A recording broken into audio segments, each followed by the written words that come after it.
Canadian watch monkey, and today I'm going to be doing an unboxing of a Doxa Sub 200, and I'll give you my thoughts and opinions on it. So let's get this out of the box, and you can see it comes with a manual here. I've got some of the extra links here. We'll get this set off to the side. By the way, I will leave link to the Doxa website so you can check out some of their other models, like the 200T, which is new, which looks completely different than the 200 regular model, as well as they've got the 600 and the 300s and so on. I've had a few Doxas in the past, and for me personally, this Doxa Sub 200 is my favorite just because of the size. The other Doxas are a lot thicker and larger than this. So anyway, let's get her out and see what you get. So you can see I've got the Shark Hunter, which is the black dial version. Comes with a lanyard. There's a hang tag here. So if you want to see that, you can take a quick look at that. And this runs for about $1,000 US, which in my opinion is good value. You're getting a great watch. So let's pop this off this card here, and we'll talk about the Doxa. By the way, if you're curious what I'm wearing on wrist, it's a Junghans Max Bill. And that's a 38 millimeter, but it looks very large for a 38 because it's all dial. And again, 7-inch wrist. Okay, so let's quickly talk about the Doxa Sub 200 and what its features are. So you've got a sapphire crystal here that's double domed. You can see it looks very nice. You've got the date wheel here at the 3 o'clock position. That's white. Would be nice if it was black and with white numerals, but anyway, that's okay. And out of all the color variants, this Shark Hunter is my favorite, and I'll tell you why. And once you see it, it's kind of hard to unsee it. I like the bright colors of Doxa, but what they did with this 200 series is that they made the dial match the markings here, the numbers and the indices. And in my opinion, it looks a little bit goofy. But again, that's just my opinion. I wish they would have just kept it with the same standard type dial as this, kind of in a black and white. By the way, that all looms. So here you got the side profile of the case. And let's just take some quick measurements for you. I love the Jenny logo there. That's the fish. There's the case back. There you got the Jenny fish again. And if you're not familiar with Doxa, they've got a long history. They've been around for a long, long time. And I guess Jacques Cousteau is the one that made Doxa quite famous. If you don't know who he is, look him up. Okay, so you can see it's a 45.5 from lug to lug. The case thickness is very slim, even with the domed glass. It's at 13.9, and the diameter should measure 42. So yeah, there we go. So 41.7 to be, 41.8 to be exact. So there you go.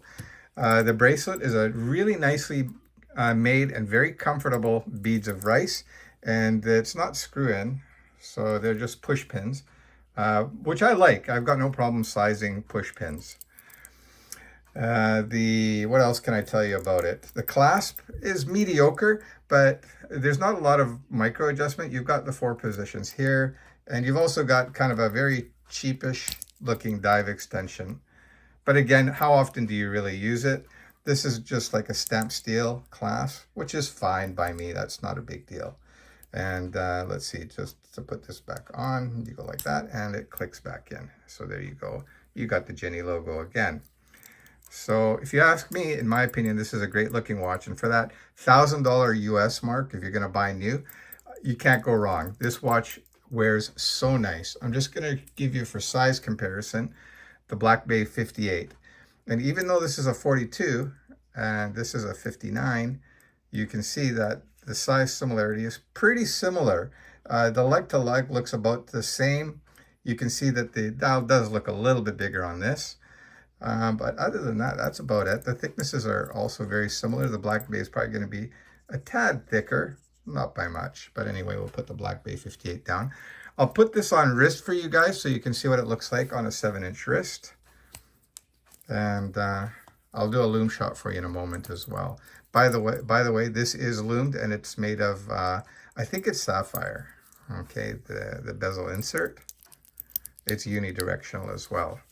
So there you have the Doxa Sub 200 on a 7-inch wrist, and it really wears perfectly.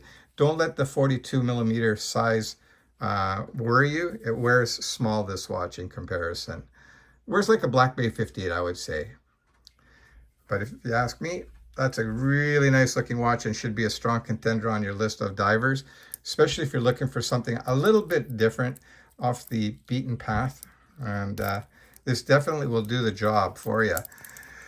This also looks great on a rubber strap as well. You can buy it on the rubber, but buy it on the bracelet, guys. You can always buy cheaper rubber straps from third parties, and I don't think you'll be disappointed. I'll rotate the bezel for you as well so you can hear the clickiness. And the bezel action is quite good. There's no back play. It's very solid feeling. There's no movement really to speak of. And the bezel alignment is perfect. So you can see there, everything lines up very nicely on this watch.